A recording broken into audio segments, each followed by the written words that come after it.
silence. Skimming through a verse to rehearse from closed eyelids. Without a thought in mind, I shine through the lines. Those combined causing me to spit. Yo, what up though? This is your boy Crispy Daniels, and once again you are on another episode of Show and Talk. So today's movie, originally I was supposed to have a special guest, and that guest was Will, my boy. Shout outs to Will, Sup World. Check him out on Instagram, check him out on TikTok. You know what I'm saying? He got some good stuff. And technically I reviewed this movie before with my boy Saute J, but I wanted to come back in here and reiterate how bad it was. You know what I'm saying? Because the movie was so bad, I can review this thing 5-6 more times and still find problems with it. You know what I'm saying? But shout out to Saute J. You know, check out Saute South Podcast on YouTube. You know what I'm saying? Check him out on Facebook. Check him out on Instagram and TikTok. And shout outs to my boy John Zona Out Studios. Make sure y'all subscribe to him, or Zona Out Studio. I'm sorry. Make sure you subscribe to that page on YouTube, all right? But check this here. So, this movie has so many issues. I couldn't hold back. I had to get on here and talk about this. I'm sorry, Will, but I had to do a solo, man, because it's just so many issues with this movie. So many things in the movie that did not make any sense. To me, at least. You know what I'm saying? I don't know about anybody else. But between that and the CGI, which was terrible as well, you could tell that was in front of a green screen. The CG was just so terrible. In that movie, it's Mortal Kombat Annihilation. I can't even say the title without laughing, right? Because like I said in the first video about the first Mortal Kombat movie, which was a classic, by the way, there was going to be a third movie called Mortal Kombat Devastation. And I'm going to reiterate this again. They should have called this movie Mortal Kombat Devastation because people were devastated after watching it. So, okay, so this movie right here, right? There's only 2 returning actors. You had Talisa Soto, you know what I'm saying? She was fine as I don't know what back then. And then you had Robin Shou, who played Liu Kang, and Talisa Soto playing Katana respectfully. You know what I'm saying? And so there's one issue that I have to point out. I don't know if anybody else noticed this, but and this is just a nitpick. I know it's a movie. You're supposed to suspend your brain, leave it at the door. You know what I'm saying? Suspend your thoughts. But I have to say this. I don't know if anybody else noticed, but remember at the end of the first movie where all of them were wearing robes and you know, Sonya had on that little outfit that Shang Tsung put her in. In this movie, everybody's back in their regular clothes again, right? So in between movies, did everybody run back to the temple or whatever, put their regular clothes back on, then run back to the spot where they encountered Shao Khan? I don't know. I had to say that. But in this movie, right, at the beginning, Shao Khan, you know, he's confronting, you know, the heroes. And so somehow, you know what I'm saying, Shao Khan, you know, almost takes out Sonya or whatever, and then Johnny Cage winds up saving her by doing the shadow kick. And Shao Khan gets a hold of him. And so Raiden is threatening the rest of his generals. You know, he had Ermac, Shiva, Motaro, Rain, etc. And so he threatened to take them out unless Shao Khan let Johnny Cage go. So Raiden winds up letting the generals go, which he could have spared us all by watching this trash if he just destroyed them. You know what I'm saying? But Shao Kahn tricked Raiden, of course, because in this movie, Raiden had the brain. I mean, he had, I don't know, his brain was the size of a peanut sometimes, man. Like, I'm sorry, I had to say that. It was. Because that was a dumb decision. But anyway, you know, what happened was, once Raiden let the generals go, Shao Kahn snapped Johnny Cage's neck, killing him instantly.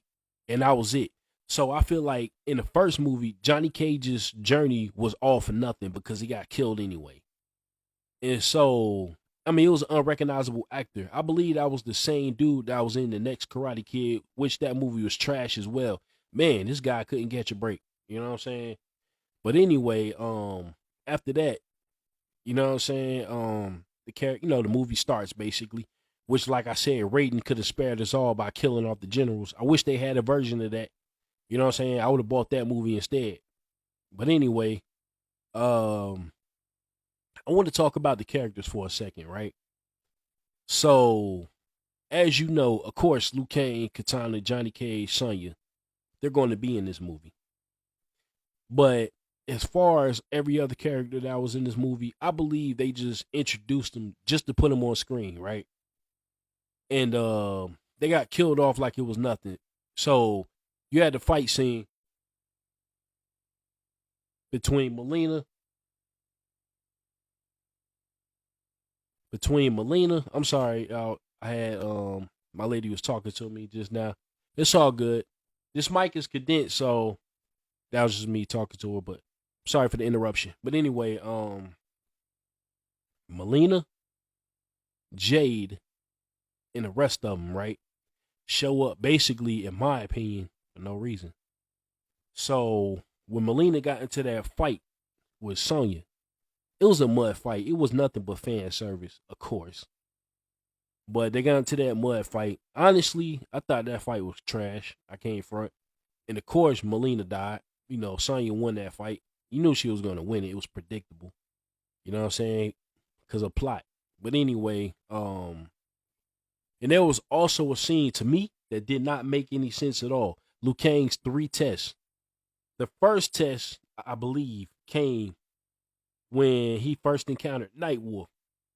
And when he encountered Nightwolf, he was in the form of a wolf. So he jumps on top of Liu Kang, attacking him.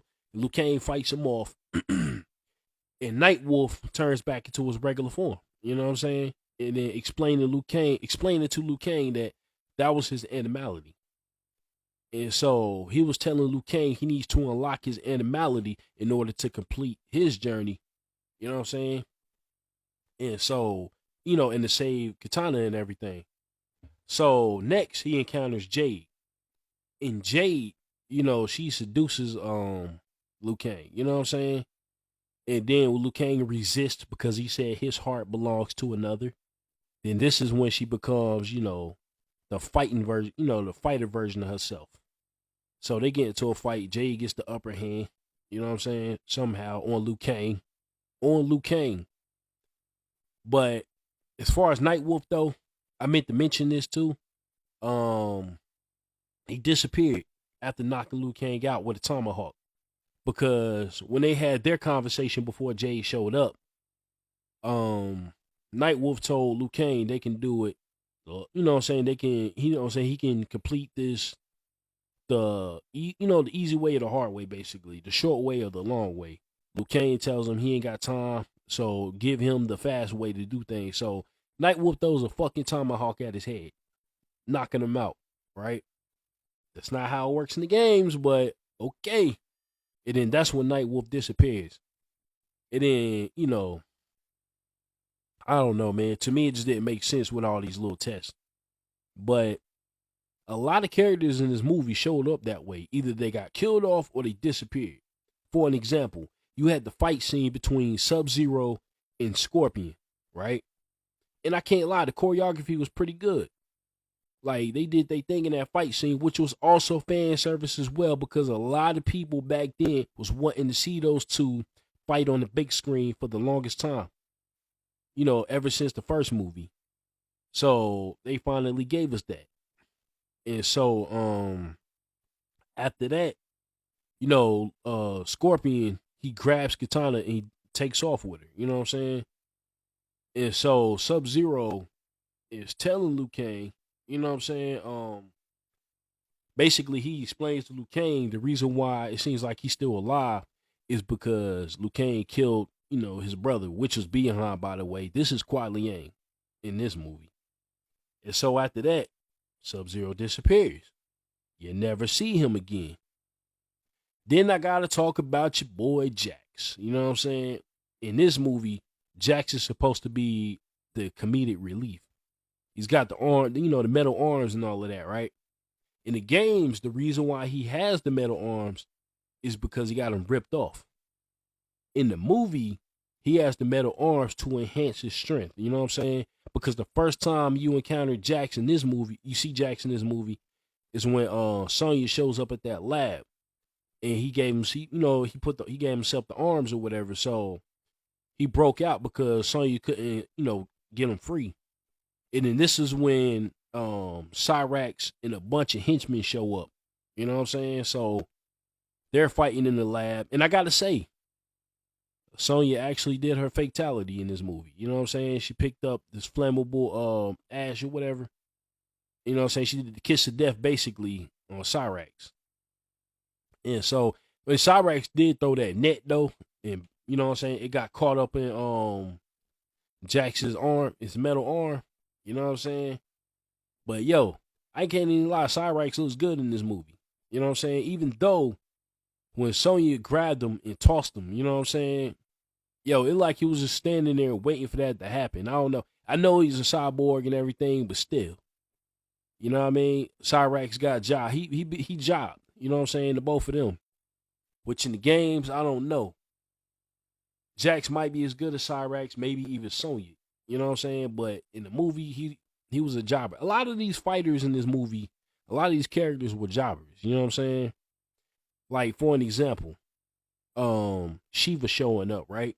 Well, Liu Kang was trying to free Katana out of the cage, and she told Liu Kang to watch out. Shiva shows up, but then the cage winds up falling on top of her, which means she became a jobber in this movie. She lasted like 3 seconds, yo. But it is so many issues about this movie, man. Like, it's just so much to talk about, yo. And then to make things even worse, that made no sense to me, you had Shao Khan, having a meeting with his henchmen or whatever, or his generals. And so Shao Khan asked Rain, did he basically make Stryker and Cabal beg for their lives before he killed them? And Rain said no, he just took them out. And somehow, for some reason, that pissed off Shao Khan, and Shao Khan knocked Rain into the fire. And I was just like, how does that make any sense? And then you had, before that, you had Shiva and Motaro, before Shiva got taken out, bickering back and forth. You know what I'm saying? I guess they were, of course, the Shokuns and the Centaurs were enemies at one point. So they got that right, between those two. But, and then there was a funny scene too, right? I'm just going through different scenes. I'm not going in any particular order. But there was a scene where Baraka was fighting Liu Kang on top of the cage. You know what I'm saying? And Liu Kang knocked Baraka into the fire. And if you look close, look right before Baraka falls into the fire. It's not Baraka. It's Rain. They just recycled the scene. You know what I'm saying? I thought that was the funniest shit, yo. Like, for real. For real. And one character that really, really got on my nerves in this movie was Sindel. Oh my God. Like, Jesus Christ, she was annoying. Like, the actress that played Sindel, man, I don't know, man. I felt like her acting was kind of weak in this movie. I ain't even gonna lie to you. The scene where she told Katana, too bad, you will die. You know what I'm saying? I thought that was a corny line, yo. I can't even front. It's just the way she said it. You know what I'm saying? I don't know. I just didn't like Sindel in this movie. You know what I mean? She did have the screen. I give her that. You know what I mean? But she was just an annoying ass character to me. You know what I mean? Hell, I felt like before they messed up Sindel now in these recent games, they messed her up back then in that movie. But hey, you know what I'm saying? They got her character right though. I'll say that. So now back to Jade.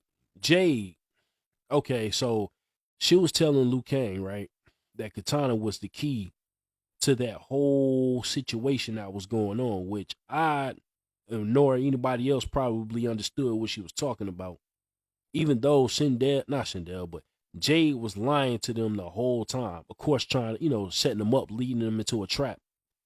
And so after Jade did her job, somehow she still got killed off anyway.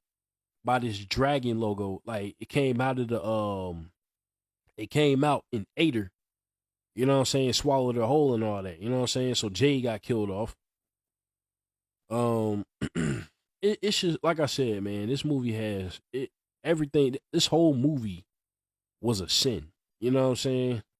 I know this was on Cinema Sins. This whole movie should have just been the sin. That was it.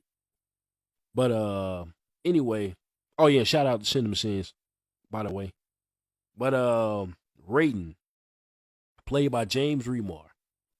So, like I said, the Raiden in this movie had the brain the size of a peanut in certain scenes. You know what I'm saying? Like the scene where in the beginning, he could have, like I said, I'm gonna keep saying it. He could have easily took the generals out and saved us the time and headache from watching this damn movie. Raiden, why didn't you do it? But not only that, he decided to become immortal so he could fight with the heroes or whatever. Which, you know, in the games, he did that too. You know what I'm saying? It was like one, but it was one game. What game? Which Mortal Kombat game was it? I know he became immortal. I know he did it in Battle of the Realms. You know what I'm saying?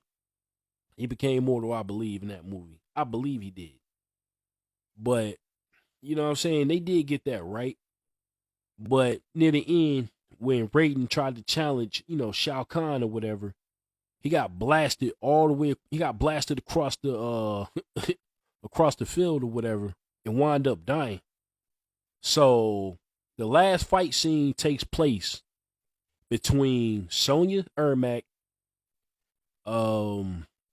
Jackson Motaro, which, by the way, the guy that plays Motaro and the guy that plays Jax, both of them were in American Gladiators at one point. And then you had Katana taking on Sindel and Liu Kang taking on Shao Khan. So, you know, a fight breaks out. Everybody, you know, the villains are getting the best of the heroes at first. And then somehow everybody at one time winds up, you know, coming out on top. Because before Ermac and after Jax beats Motaro, you know what I'm saying? Because he took off the arms and winds up fighting him with his true strength or whatever, his real strength. He beats Motaro. Then he goes over to help Sonya because Ermac, you know, he had Noob Sabat. Noob Sabat materialized out of Ermac. You know what I'm saying? And so, you know, Jax wound up beating his ass, and Sonya beats Ermac. You know what I mean? And then the fight comes down to Liu Kang and Shao Kahn.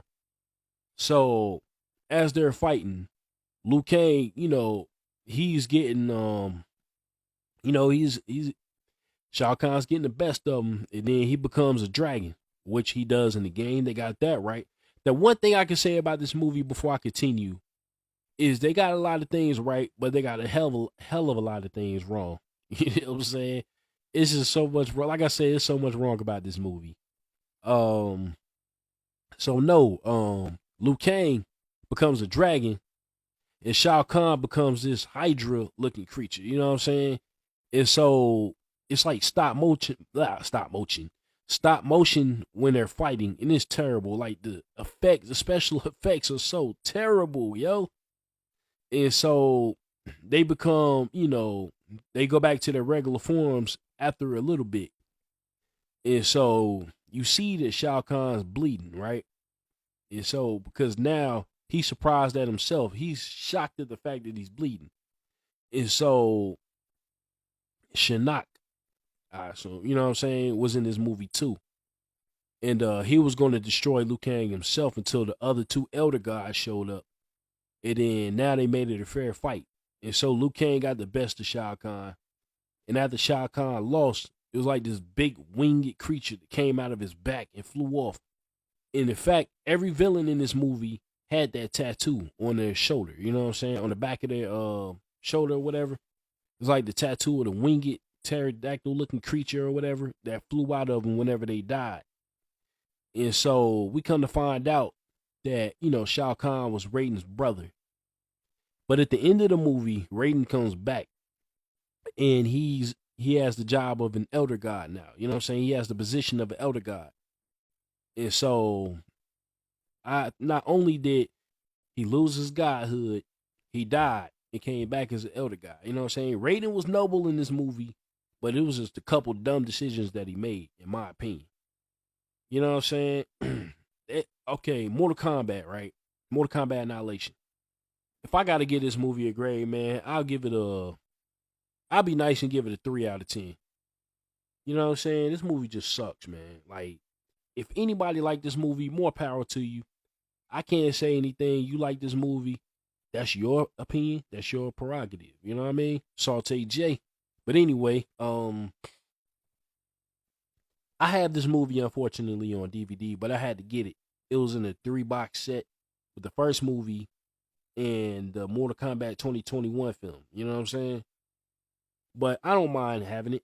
You know what I'm saying? I might put it on here and there later on or whatever, just to make fun of it, because that movie is terrible, man. I don't see how anybody likes it. You know what I mean? But like I said, if you like it, more power to you. I can't be mad at you. You know what I'm saying? Because I got guilty pleasures myself. But if you're watching this on YouTube, give me a like, comment, and subscribe. I would greatly appreciate that. And I'm about to jump off of here. I actually survived through this review. And I appreciate y'all for listening to me ramble once again. And I'll talk to y'all later. Oh, and make sure you check us out this Friday at 7 p.m. We're going to be talking about video game box art with the Retro 4. We're going to be going live on Instagram between 7 and 9. So check us out. Be there. And I'm not going to say be square because that's corny, but just be there. All right? I'm gone. Peace. The feeling is mutual. Come in, take a seat, share your thoughts with each, and preach it when you speak, so we can share kinetic energy throughout the brainwave. Keep us balanced out and all on the same thing.